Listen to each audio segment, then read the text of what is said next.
Mabuhay! This is John Lester Itercal from Group 9. We are going to present 3 front office scenarios that show how hotel staff handle guests in a polite and professional manner. This situation includes guests smoking in a non-smoking room. Guests are refusing to wear proper attire, and guests are not checking out on time. In each case, the front office staff must remain calm, courteous, and respectful while reminding guests about hotel policies. Good day, ma'am. We've received a report that there is smoking in your room.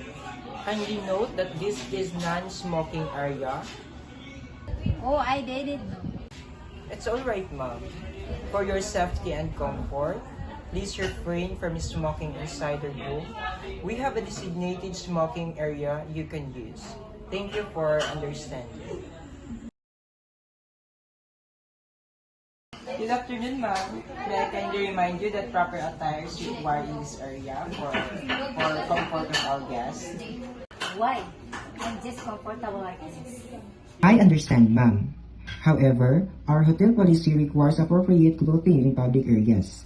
May I please ask you to change before returning? Thank you for your cooperation. Good morning, sir. This is a gentle reminder that our standard check-out time is 12 noon. I'm not ready to leave yet. Understand, sir? May I check if we can extend your stay? There might be an additional charge for the late checkout. If not available, we kindly ask you to vacate soon as the next guest is expected. Thank you for your understanding.